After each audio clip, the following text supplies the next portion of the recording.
What's good, my peoples? It's your boy Solace. Today I want to get into the halls of Amenti because, as y'all know, I'm trying to get y'all to understand the unphysical and the physical because this is the only way we're going to be able to understand the physical.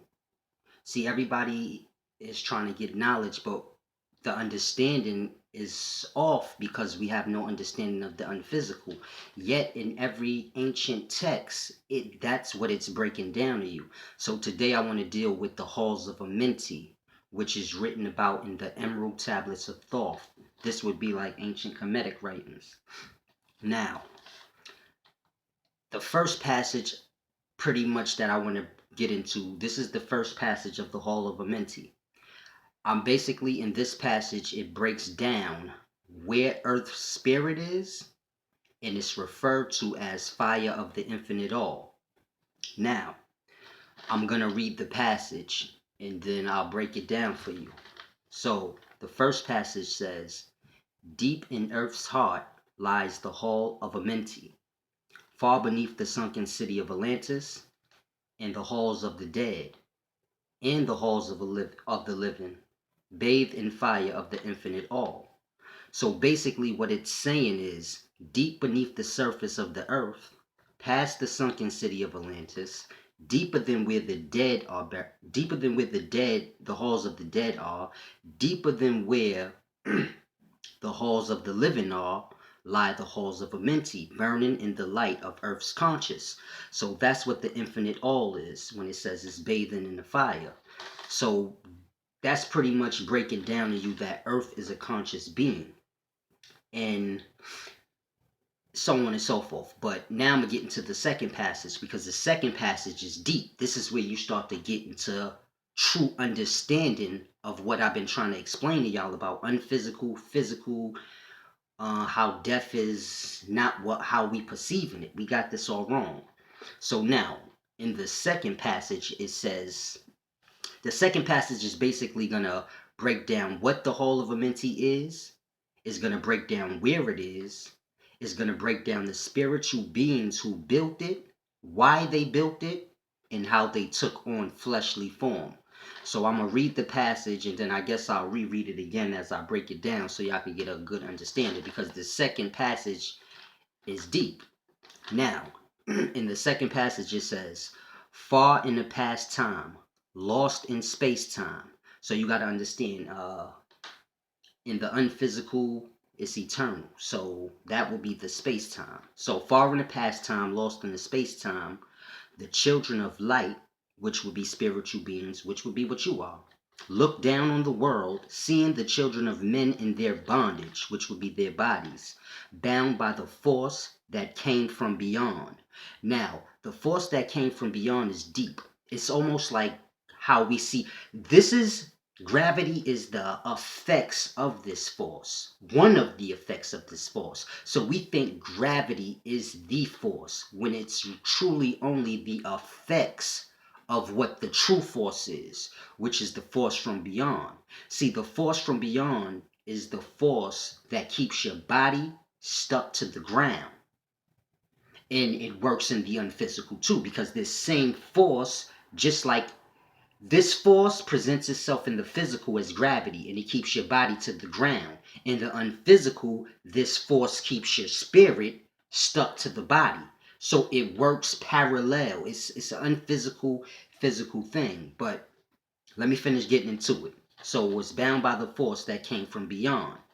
Knew they not only by freedom from bondage could men ever rise from the earth to the sun. Down they descended and created bodies, taking the semblance of men as their own. Masters of everything said after their forming, we are they who were formed by the space dust, partaking of life from the infinite all, living in the world as children of men, like and yet unlike the children of men.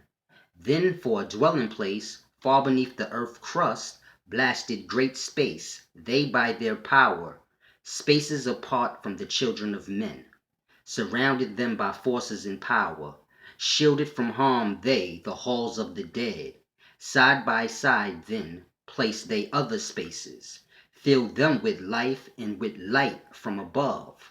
Builded they then the halls of Amenti, that they might dwell eternally there, living with life to eternity's end. So that is basically breaking down to you how the spiritual beings came into fleshly form and why. They came into fleshly form because they seen that men were basically struggling, understanding things. So they came down in fleshly form. Now we have to understand these divine beings would have reached a certain level of ascension, which is like an all-knowing status. So just imagine your spirit has lived every possible life it could have lived already. It has experienced all parts of life, physically and unphysically. So now it's at a certain like arc level of enlightenment. Now, these spirits must choose to fulfill a certain work or a certain job. So these beings chose to live in earth for eternity next to the spirit of earth. You get what I'm saying? And they chose to do that so that they could be a light to the lost men of the earth. Basically, as time went by, every time you'll have somebody that'll present the knowledge of the unphysical and physical. Basically, what I'm doing now, this is because of them.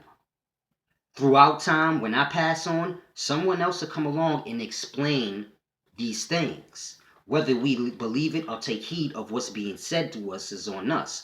But this is the reason why they came into fleshly form, so that they could make the halls of Amenti and rest by the consciousness of God, so that they can feed off that energy forever and come as a light to the men of this earth. That's pretty much, we living in disarray. So you got to understand that. And you also have to understand these are spiritual lighted beings. Now you have to understand when a spiritual lighted being penetrates the firmament, that energy condenses that light into fleshly physical form. So you don't necessarily have to be born into fleshly form. That's why I say they are like and unlikened to men, because they weren't born into the physical. They came into the physical.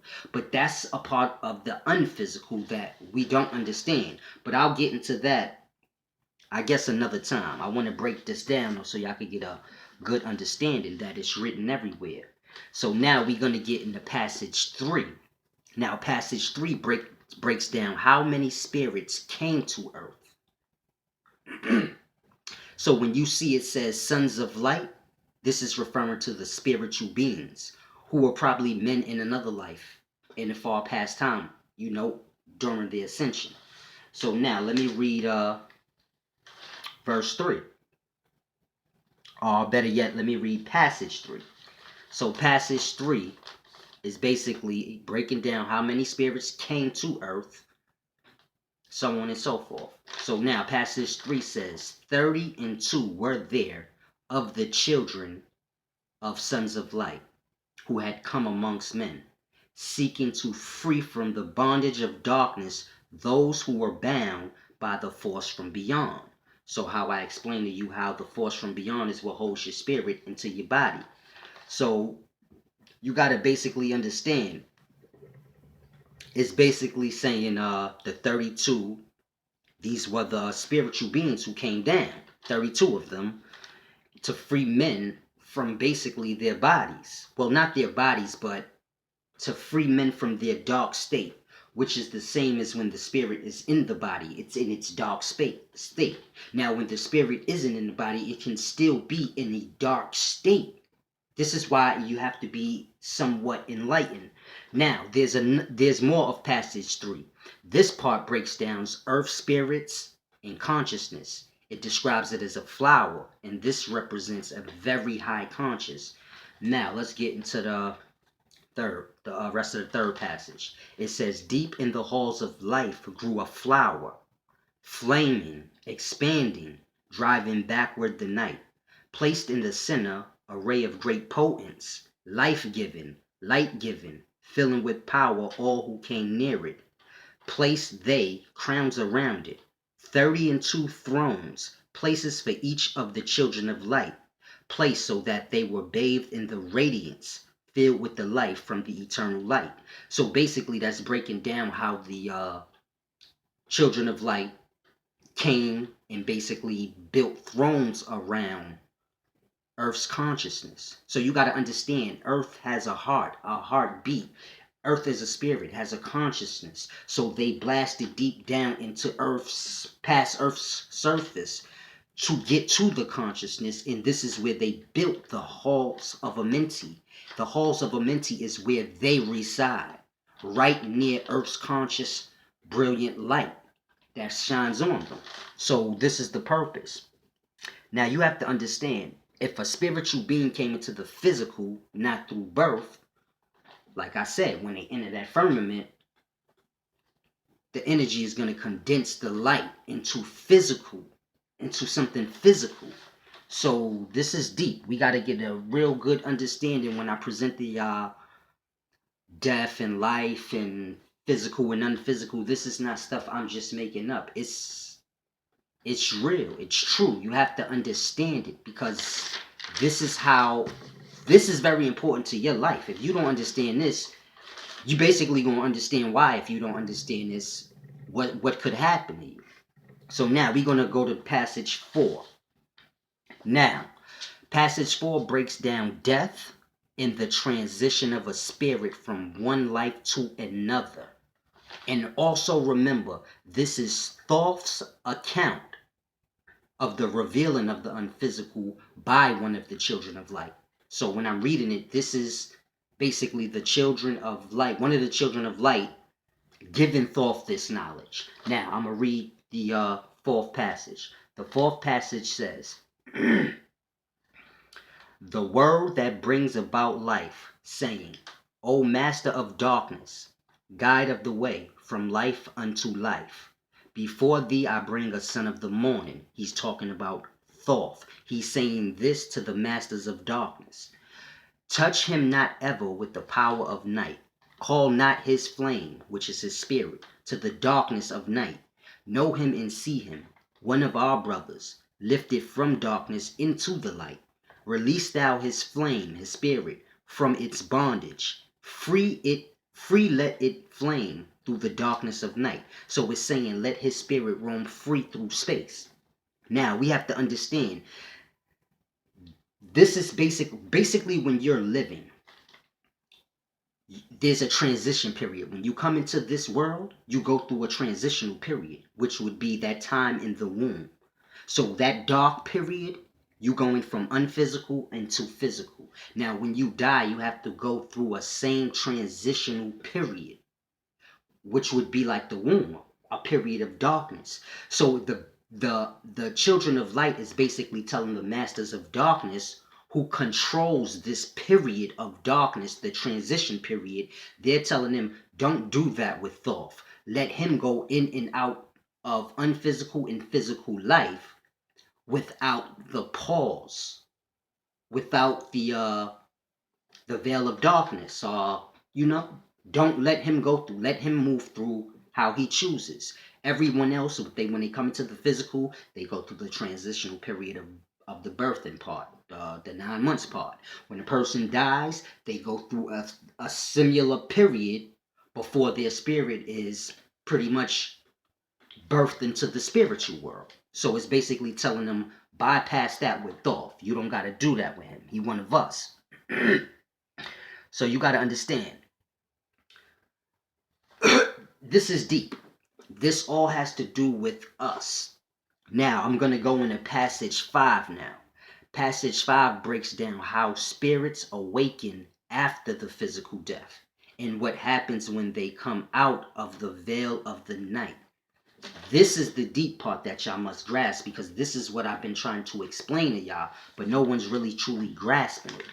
Now, passage 5 says, raise then the hand of the figure. Forth came a flame that grew clear and bright. Rolled back swiftly the curtain of darkness. This is talking about the masters of darkness, those who are in control of that transition period. They are pulling back the curtain of that darkness and revealing to Thoth what is there. So now it says, roll back swiftly the curtain of darkness, unveil the hall from the darkness of night. Then grew in the great space before me flame after flame, which is spirit after spirit from the veil of the night.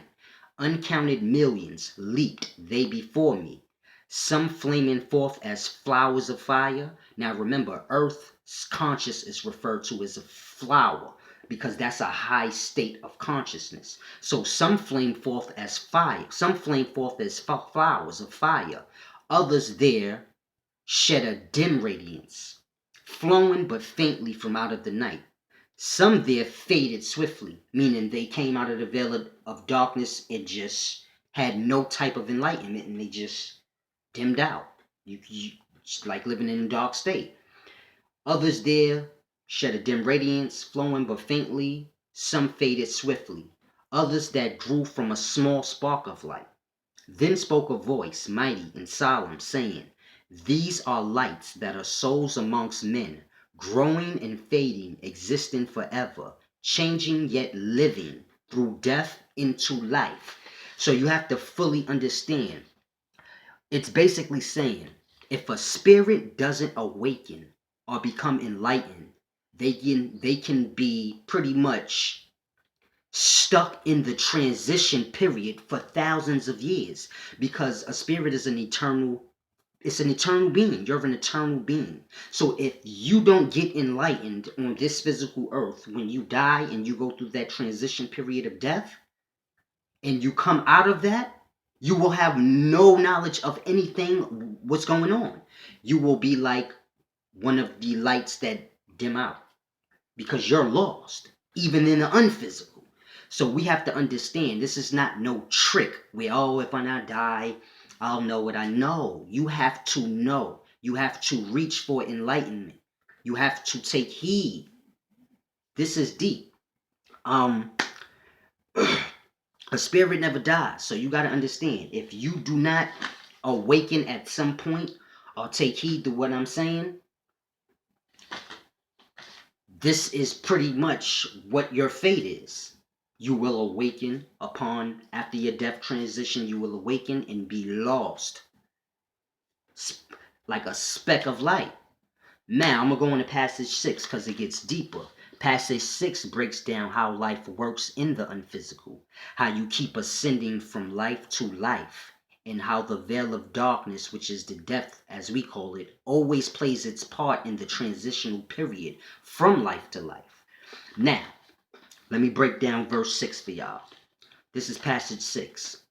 When they have bloomed into flower, which means when they have bloomed into the spirit, reached the zenith of growth in their life, meaning they've reached a certain enlightenment.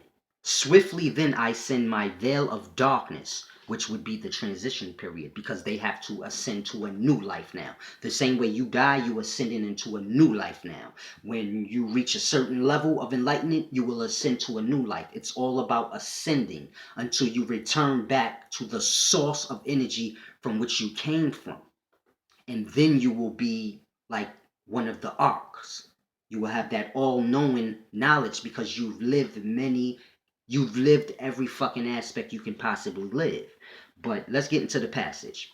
Swiftly then I send my veil of darkness, shrouding and changing to new forms of life, steadily upward throughout the ages, growing, expanding into yet another flame, basically another spirit, another sense of spiritual life, lighting the darkness with yet great power, quenched yet unquenched by the veil of the night.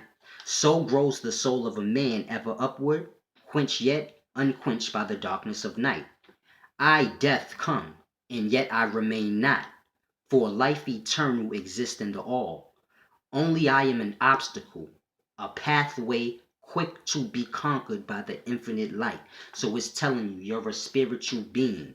When you die, it's the same as when you were born. You went through that transitional period of being born, the 9 months, then being born, then getting adjusted to operating the physical body because you're coming from the spiritual. So this is all new. So the same way you went through that blank period, that transitional period, because it wasn't a blank period.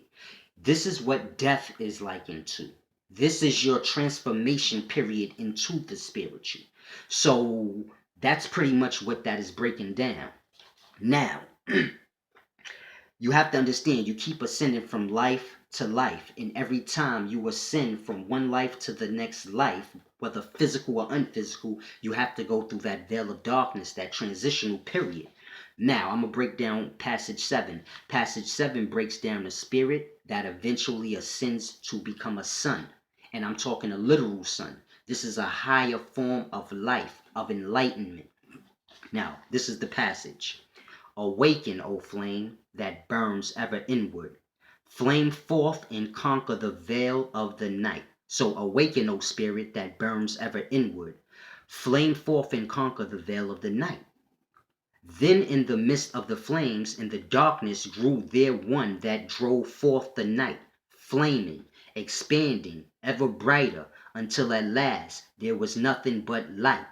See, this is explaining the ascension of the spiritual. Once you do this physical, then it's all spiritual life. This is eternity. So you're living through different unphysical lives, experiencing all, getting all known knowledge of the unphysical. So you have to understand when a physical man dies, the spirit is living in darkness, which would be space. You understand? So when you physically die, your spirit will be living in space with other spirits, which is pretty much darkness. This is where it will ascend into a star or a sun when the veil of darkness is removed and you're awakened. From that transitional period, you will ascend to either a star or a sun and live that existence until you are fully enlightened in that. But those who can't come out of the darkness will live in that dark state until they become enlightened. And that could take 1,000,000 years because you live for eternity. So you have to fully understand the knowledge that is being presented to you now. You have to get enlightened at some period, or you will go through darkness forever. We're living in darkness now. You will live in darkness in the spiritual, which is absurd to do. So you have to understand, dim lighted spirit, when the veil of darkness is removed, and some spirits spring forth and become suns, others will become stars. Others that are not that enlightened and still struggling may come back into the physical as animals and whatever. You know what I'm saying? Those who have no sense of enlightenment will just live in that veil of darkness until they wake themselves up. You have spiritual beings who walk around in darkness. They're cool with that. Just like you're cool with being a slave in this life. You're adjusted to it. It doesn't bother you. You can become a spirit in that same sense, like a drug addict, just walking around drugged out, don't care about nothing. So we have to understand, we have to get a certain level of enlightenment. It's deep. And all basically what the whole fucking point of that whole Hall of Amenti text is telling you is that at some point in time, spiritual beings came down because they seen, okay, men are dying and coming into the spiritual world like infant babies with no fucking enlightenment on anything. And they're stuck in this veil of darkness, the same way they're stuck in the darkness they're living in the physical. So these spiritual beings came down to earth, but they didn't want to live amongst men. So they blasted spaces into the earth to get down into earth's core where the spirit lies. And when they got there, they built what is called the halls of Amenti. And they put 32 thrones, each for one of themselves, around earth's spirit so that her light could shine on them. And by them doing this, their spirit could roam through earth through physical men, such as myself, and present men with the all-knowing truth, the knowledge of physical and unphysical, so we can live according. This is the point.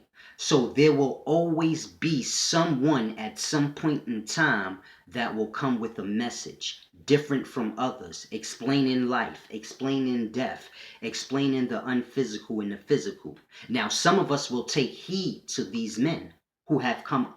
I am one with these men. Now, a lot of people won't receive it. They'll say, this cannot be. Why him? I don't know why. But I guess all men ain't no goddamn different. So to look at me and say, why him? Is like me looking at you and saying, why him? We all men. Some man has to present it. I guess I'm the fucking man who understands. I don't know fully why I understand yet. I just know when I read things, I understand the unphysical. I understand the physical. I understand life. I understand death. So when I read anything, I understand it from a balanced perspective. I understand everything is balanced, physical, unphysical. You have gravity, which keeps the physical body to the ground, but that gravity comes from the force from beyond, which is the same force that keeps a spirit bound to the body. The same way the body is bound to the ground, the same way the earth is bound to its place in space. This is that force. It keeps everything bound to its position like a trap. So you have to have some sort of enlightenment, some sort of knowledge to understand what I'm saying. You had Thoth. He was a man from his day and time who brought this message, telling the people you have to understand unphysical and physical. You have to understand that you're an eternal spiritual being. You're just living one part of your eternal life. And this part happens to be physical. But when you die, it's no death. It's just a transition into what you truly are, which is a spiritual being, which is conscious energy. And you will live for eternity. Many different unphysical lives. Some physical. But you will keep ascending in knowledge, in an experience, until you go back to become one with the mighty all, which is the source of all. So this is the point of everything. You're a conscious energy that has been released from what we would call God. We are all a piece of his consciousness, his spirit, his energy. We are all a piece of that.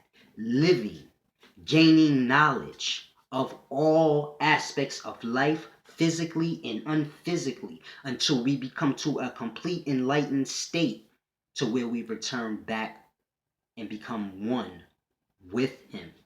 So you have to understand, a sun is a living being. When you look at the sun, you're looking at a man who has ascended in knowledge to the point where he ascended to live as a sun. And it won't stop there. He will live as a sun for billions of years. And then he will ascend in his enlightenment, go through that veil of darkness, and then he will present himself as an even more higher being, whatever's higher than the sun, and so on and so forth until he connects back with the source of the mighty all. You have to understand how long eternity is to grasp what I am saying to you. You are going to ascend or you are going to descend. But eternity is eternity. You do not want to live in a veil of darkness for eternity by your own choice because you choose not to open your eyes, understand things. This is not telling you, oh, don't believe in Christianity, don't believe in what you want. This is not like your religion where if you don't listen to me, you will burn forever in hell. There's no rules to this. You either going to acknowledge reality or you not. If you don't want to acknowledge reality, you will live in your own hell. You will live in your own darkness, the same way you are now. So you have to understand. Religion tells you if you don't do certain things, you will be punished because they want to keep you in the pocket. God, the universe, none of this stuff works in that manner. They do what they do. Everything does what it's supposed to do in its ascension. If you choose not to acknowledge that and choose not to ascend, and you choose to feel like, man, unphysical is not important until I get there, Well, then when you get there, you will be living in the same dark state. You may never come out of that transitional period. You may never ascend to any other different life. You may just live in space as conscious, dim lighted energy doing nothing. So wake up, take heed to my words. Many men have came. Jesus, Muhammad. I don't know if that's their names or if that's not. I don't care about that. The point is, these men have came. Their names have been changed. Their words have been changed. But every so often, every 500, every 1,000, I don't know the timeline, but ever so often you get a man bringing the knowledge of the unphysical and physical and trying to raise physical men consciousness to a spiritual level. So throughout all history of this earth, you have always had a man at some point in time, a physical man, come and bring knowledge of the unphysical, the physical, and what you truly are. Now, we don't take heed to that. I don't know why, but for some reason, I am the man of this time that happens to be breaking down the physical and unphysical and trying to enlighten people to a higher conscious. Now, y'all stuck on books, and that's cool. I'm not going to tell, that's why I told you from jump, I'm not going to tell you not to be in this religion or not. All I'm going to tell you is the truth, and you do what you want, because nothing's going to happen to me if you don't listen to me. I'm doing what I could do. I'm trying to figure out how to get y'all to understand what I'm saying, and that this is not no ego. I don't even know why I'm dragged into this shit. Shit just happens how it happens. I don't know if it's already destined or what. I don't know how this fully works, but I'm ascending as we speak. All I could do is bring y'all knowledge of what I understand. I understand physical life. I understand unphysical life. I understand the veil of darkness, which would be what we call death, which is just the transitional period, just like the 9 months of babies in the womb. It's the transitional period from the unphysical to the physical, and when you die, you will go through a similar transitional period, and you will come out of that veil of darkness as a spiritual being, and your light will shine forth depending on your enlightenment or your level of knowledge. So, this is basically the bottom line. I'm sure when I pass, and 100 years later, another man will come and present this same message to the peoples of them times. They may kill him, they may just ignore him, who knows? But whatever happens, it's always going to happen this way. So we have to get a little more enlightened, those that grasp what I'm saying, because it's more to this. You can go read the Halls of Amenti yourself. Google it. Everybody has a cell phone. If you're looking at me, you got a celly. Get on your celly, Google Halls of Amenti. Read it. You're probably not going to understand it because y'all don't fully understand the unphysical, but at least you can see what I'm talking about. And then whatever part you having trouble on, I can break that down for you. Understand, these is Thoth's words from his time. I speak in my own words from my time. But when I see what Thoth is saying, I understand it because we are one in the same. He is me from his time, doing his duty. When I read the red words in the Bible of what Jesus is saying, I understand what he's saying because he is me in his time, delivering that message. So the message is the same. We just all speaking in the language and dialect of our time. So 2,000 years from now, when they're reading what I'm saying, they're not going to speak the way we speak. So when I say certain things like unphysical and physical, they're not calling spirits that.